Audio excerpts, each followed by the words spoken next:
নমস্কার, good morning, শুভ সকাল, রাধে রাধে। তো এখন বাজে প্রায় 8টা পার হয়ে গেছে আর সকালবেলার খাওয়া দাওয়া নিয়ে আমি বসে পড়েছি। দেখো, এটা একটা চাট বানিয়েছি সকাল সকাল একদম। আর এখানে কালকের একটা সিঙ্গারা ছিল, একটা এটা কি বলে খাজা জিলেবি। আর তোমাদের দাদাভাই এই যে দেখো, ওর সকালবেলা পিটি ছিল না কি ছিল কয়, তো সেটা করে এসে শুয়ে পড়ছে এখন। আর ডিউটি তো আছে আর কি। তো চলো সকাল সকাল ভিডিওটা শুরু করছি। খাওয়া দাওয়ার পর বেডিং পত্র গোছানো শুরু করে দিব আমরা। তো খাওয়া দাওয়া করি, তারপর তোমাদের সাথে আবার কথা হচ্ছে। খাওয়া দাওয়া বলতে এই যে বললাম না চাট, আর এই যে দেখো। সো বন্ধুরা, খাওয়া দাওয়া তো হয়ে গেছে বললাম তোমাদের। এখন হচ্ছে আমাদের ব্যাগ গোছার পালা। তো ট্রলিটা বের করে নিয়েছি, যেহেতু ফ্লাইটে যাব ট্রলি নিব একটা, আর হয়তো তোমাদের দাদাভাই পিক ব্যাগ নিবে আর আমি ওই কালো ব্যাগটা নেব। তো এখান থেকে আমি সব বার বসছিলাম, এখানে কিছু নাই। আর শাড়ি, এই যে শাড়ি, এই শাড়িগুলো ভরাবো, মানে শাড়ি চুড়িদার এগুলো নিয়ে যাব। আর কি জন্য বলে, যেগুলো মানে ঠান্ডার যে জামা কাপড়গুলো আছে সেগুলো আমি নিব না, মানে যেটুক ধরবে আর কি নিব, কারণ ফ্লাইটে যাবো জানোই, মানে দরকার আছে ইয়ে। আর এই যে কত জামা প্যান্ট নিয়ে আসছি, হ্যাঁ এই এখন জামা প্যান্টগুলো আমি এখন মানে নিব কেমন করে, এত তো নিয়ে যাওয়াই যাবে না। তো চলো গোছাই, তারপরে আবার তোমাদের সাথে কথা। তো ফাইনালি 1 মাস থেকে বলি বাড়ি যাব বাড়ি যাব, অনেকে হয়তো বিরক্ত পাও, কবে যাবে বলো না, কিছু না, শুধু বলো বাড়ি যাব। তো এই তো ফাইনালি বাড়ি যাওয়ার জন্য ব্যাগপত্র গোছাচ্ছি, তার মানে বুঝতেই পারছো কবে যাচ্ছি। এখন দেখো একটা কথা বলি, আমি তোমাদের দাদাভাইও যখন আমি বাড়িতে থাকি, তোমাদের দাদাভাই কখন বাড়িতে আসে এক্স্যাক্ট ডেট আমি বলি না, কবে যায় এক্স্যাক্ট ডেট, ভিডিও কিন্তু লেটে যায়। এটা হচ্ছে দেখো, আমাদের এমন না যে আমার হাজব্যান্ড বাড়িতে থাকে তো আমরা প্রত্যেক দিনের ভিডিও প্রত্যেক দিনে করতে পারবো, বা আমি বেসিক্যালি করি না, কারণ তোমাদের দাদাভাই একজন সৈনিক, তার জন্য আমার অনেক কিছু মেনটেন করে চলতে লাগে। তো তার জন্যে একদম এক্স্যাক্ট সব ব্লগাররা যেমন এক্স্যাক্ট সব কিছু বলে দেয় বা যেদিনকার ভিডিও সেদিনকার দেয়, আমার ক্ষেত্রে একটু অন্যরকম। তার জন্যই আমি একজন সৈনিকের স্ত্রী। তোমরা অনেকেই আমাকে অনেকভাবে এই তো সৈনিকের স্ত্রী বলে গালমন্দ করো, কিন্তু হ্যাঁ আমি একজন সৈনিকের স্ত্রী। আর আমার জীবনের চলার অন্যদের মতো আমার জীবনের চলা না, আমার জীবনের চলা টোটালি একদমই আলাদা। সকাল সকাল রান্না হয়ে গেছে, তোমাদের তো বলি আর কি যে সকাল সকাল আমার ভাত খাওয়া লাগে, নাহলে আমার শরীর আর চলে না। তো কী কী রান্না করছি সেটাই তোমাদের সাথে শেয়ার করি চলো। লাউগুলা বড় বড় করে কাটছি, সয়াবিন আলু দিয়ে ঝোল, আর এগুলো হচ্ছে তোমার সিম চচ্চড়ি। তো এটা হচ্ছে আমাদের আজকের খাওয়া দাওয়া। তো মাছ মাংস ডিম আমি রান্না করলে আমি খাইতে পারি না, তো তার জন্যেই এই সবজি রান্না করি। তো যে সকালবেলা খাবো আর সব কিছু এগুলো বের করছি, তো সব কিছু পরিষ্কার আদি করছি, কারণ টাইম একদমই হাতে নেই। কালকে আমার ডাক্তার দেখার, মানে কালকে একটা আমার আল্ট্রাসাউন্ড আছে, সুই আছে, তারপরে ডাক্তার দেখানো আছে, কালকে অনেক ভেজাল আমার। তো তার জন্যেই আজকে সব ভেজাল কমপ্লিট করে, মানে সব গোছা গাছা সব কিছু কমপ্লিট করে রাখতেছি। তো চলো, নিজের রান্না আর খাইতে ইচ্ছা করে না। 3 মাস, প্রায় 3 মাস হয় নাই, এতদিন থেকে নিজের রান্না খাইতেছি। বাড়ি গিয়ে কখন মার শাশুড়ি মার হাতে রান্না খাবো, মানে তাই ভাবেই আসি, নিজের রান্নার একদমই টেস্ট লাগে না এখন। ভগবান, হ্যালো বন্ধুরা, একটা মনের দুঃখের কথা কই।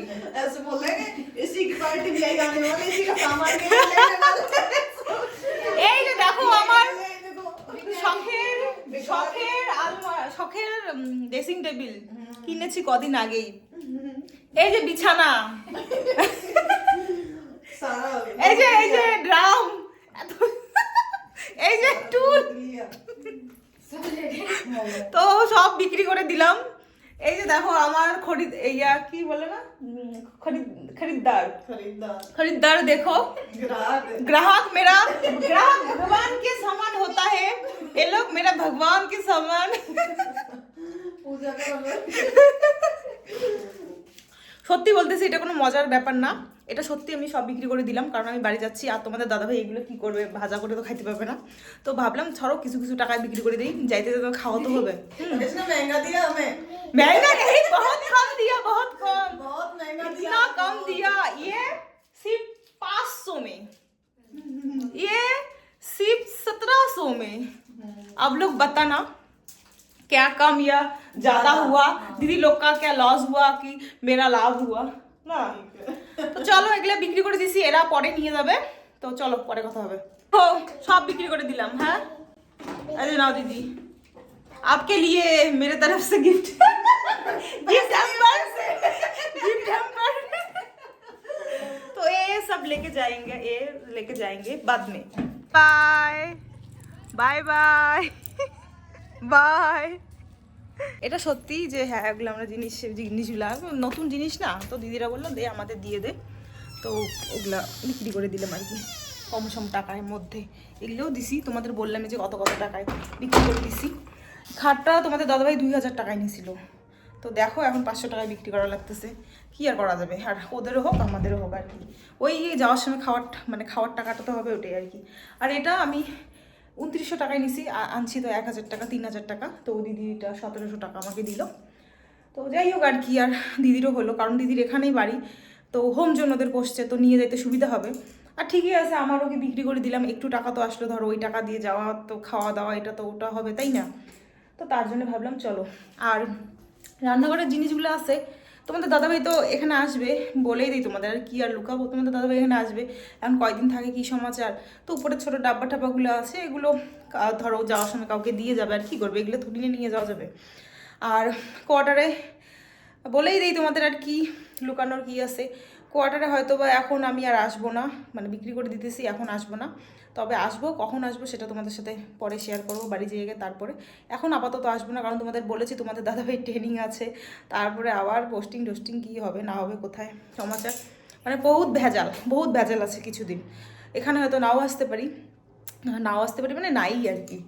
তো তার জন্যই আর কি সব দিলাম এখানকার, মানে আস্তে আস্তে কেচ্চাটা খতম করতে হবে, তারপর নতুন জায়গা দেখতে হবে, নতুন জায়গা খুঁজতে হবে, তারপরে যাই হোক, তারপরে দেখা যাক কী হয় না হয় আর কি। তো চলো, আর এই যে বিছানার অবস্থাও আমার এরকমটা, একটা ব্যাগ তো গুছিয়ে নিয়েছি। আর সামনের একটা না, ওরা চাকরি করে আর কি, তো ওই একটা বোন হবে বান্ধবী ধরো, তো আসামের বাড়ি আর কি, পরিচয় হয়েছে খুব সুন্দর।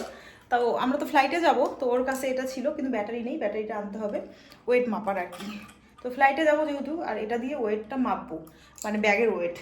তো এখানে এনে রাখলাম, পরে রাত্রিবেলা তোমাদের দাদাভাইয়ের সঙ্গে যখন বাজারে যাব তখন ব্যাটারি আনবো। চলো পরে আবার কথা হচ্ছে। চলো, এখন রাত্রি হয়ে গেছে, অনেকক্ষণ পরে ভিডিও শ্যুট করলাম। এখানে যে ছিল ড্রেসিং টেবিলটা সেটা নিয়ে গেল দাদারা, আর এই খাটটাও খুলে এখনই নিয়ে যাবে। সত্যি কথা বলতে কি বলো তো, হয়তো অনেক কম টাইম আমি এই কোয়ার্টারে আসলাম বা থাকলাম আর কি, কিন্তু মানে স্মৃতি তো স্মৃতি হয় তাই না বলো। নিজের হাতে ধরো এগুলো কেনা, তারপরে এগুলো লাগানো, সেট করা, সুন্দর করে সাজানো, তাই না। হ্যাঁ বেশি একটা কোয়ার্টার আমি সাজাতে পারিনি, কারণ কিছুই তেমন একটা নেই, কারণ কদিন হলোই এসেছি, তবু একটা তো মায়া থাকে তাই না। তো দেখলাম আজকে ভিডিওতে অনেকে এরকম কমেন্ট করেছো, দিদিভাই কিছুদিন পরে আসো, মানে কি বলবো, সিচুয়েশনই এমন যে মানে যেতে হবে আর কি। আর এখন গেলে হয়তো আসতে পারবো না কিছুদিন আর কি। তো আর জিনিসগুলো মানে এখন তোমাদের দাদাভাইকে বললাম না, তোমাদের দাদাভাই স্থায়ী না, কোথায় পাঠাই দেবে, কি করবে, কোয়ার্টার ছাড়তে হবে এখানে, তো মানে 1-2 মাস পরেই এরকম যদি আমি না আসি তাহলে কোয়ার্টার এরকম ছাড়তে লাগবে। তো জিনিসগুলো কি হবে, এই এগুলা ধরো টাকা দিয়ে কিনছি, একটু টাকা বিক্রি করে একটু টাকা আসলেও তো ধরো লাভ আছে তাই না। তোমাদের সাথে কথা বলতে বললাম না যে সামনের কোয়ার্টারের আমার 2টা বান্ধবী হয়েছে, তো তারা 2জন আসছে, ওই যে একটা আসামের আর একটা কেরলের মনে হয়।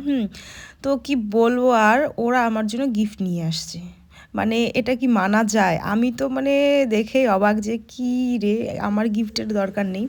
তো আমি যাচ্ছি বলে ওরও খুব মন খারাপ, আর আমার খুব কম টাইমে আসামের বান্ধবীর সাথে পরিচয় হয়েছে, মানে এটাই বলছিলাম দুজনে, যদি আগে যদি আমাদের পরিচয়টা হতো, মানে আসার পরে যদি পরিচয়টা হতো তাহলে খুব আমরা মজা করতে পারতাম। আর দুজনেই হচ্ছে রাজবংশী, আমরা, ও রাজবংশী আসামের, আমিও রাজবংশী, তো ওই তো রাজবংশী একটা টান তো আলাদা থাকেই, তোমরা জানোই। তো মানে সত্যি কথা এখানে এসেও যে রাজবংশী পাবো আর এরকম বান্ধবী পাবো ভাবতেও পারিনি। তো সেটাই আর কি তোমাদের দেখালাম, ড্রেসটা কেমন হয়েছে জানাবে। ও বেড নিয়ে গেল গা দাদা, আর তোমাদের দাদা ভাই উপরের ওই পাশের কোয়ার্টারেই ছিল হচ্ছে আমাদের আসামের মেয়ে চাকরি করে আর কি, আরেকটা মানে এতদিন পরিচয় হয়নি, লাস্ট টাইমে ওদের সাথে পরিচয় হয়েছে। এখন পরিচয় এত ভালো মানে বন্ধুত্ব হয়েছে কি বলবো আর তোমাদের, মানে এই যে লাস্টে লাস্টে সবার সাথে পরিচয় হয়েছে আমার। প্রথম থেকে হয়েছে, ওদের সাথে প্রথম থেকে কথা বলা হয়নি। এখন ওরা বলতেছে আগে যদি পরিচয় হতো তাহলে খুব মজা করতাম, আমি বলতেছি আগে যদি পরিচয় হতো খুব মজা করতাম। এই হচ্ছে ব্যাপার। আমাদের এখন ওজন করা হইতেছে। আমি কইলাম যে হ্যাঁ তুমি কো 25 কেজি, মাত্র 16 কেজি। আমার দম আছে এটা তোলার। হ্যাঁ এটা কি সত্যি নাকি মিথ্যে? মেশিনটা খারাপ নাকি? এটার দাম কত নিছে জানো? কত? ওই মেয়েটার, আমাদের না, ওই বান্ধবীটার। লক দেখো। এটা মেশিন দিয়ে দেখো এখন আমাদের মাপা হইতেছে 16 কেজি দেখায় এটা। তাহলে না অনেক জিনিস নেওয়া যাবে। তাহলে কি? হ্যাঁ তাহলে না অনেক জিনিস নেওয়া যাবে আরো। মোটামুটি দেখো এই তো ব্যাগ প্যাকিং। সো বন্ধুরা, সব কিছু আমাদের ঘর ঠরগুলো এখন বর্তমানে একদম ফাঁকা ফাঁকা। তার মানে সব কিছু আমরা বেডিংপত্র গোছাই নিছি, আর যা যা বিক্রি করার মোটামুটি করছি, আরও বাকি আছে কিছু। যাই হোক সেটা পরবর্তীতে দেখা যাবে। আর মুখের অবস্থা আমার কি বলি, দিন দিন এত খারাপ হইতেছে, গা কোনো যায় আসে না। তো যাই হোক, ভিডিওটা তোমাদের কেমন লাগলো জানাবে একটু। ভিডিওটা মানে ভিডিওগুলো খুব মানে কি বলো তো, সারাটা দিন আজকে তো দেখলেই মানে কোথায় থেকে কি থেকে কই মানে কি অবস্থা আর কি গেল। আর কালকের দিনটাও খুবই ব্যস্ততম কাটবে, খুব ব্যস্ততম, মানে বলে বোঝাতে পারবো না। অবশ্যই ভিডিও করব, কালকে ডাক্তার দেখানো আছে আমার, মানে অনেক কিছু আছে আর কি। তো সবটাই দেখি শেয়ার করার চেষ্টা করব। তো কেমন লাগলো ভিডিওটা অবশ্যই কমেন্ট করে জানাবে। ভালো লাগলে অবশ্যই একটা লাইক, কমেন্ট, সাবস্ক্রাইব করে দিবে। টাটা আজকের মতন, আর নেক্সট ভিডিওতে দেখা হচ্ছে।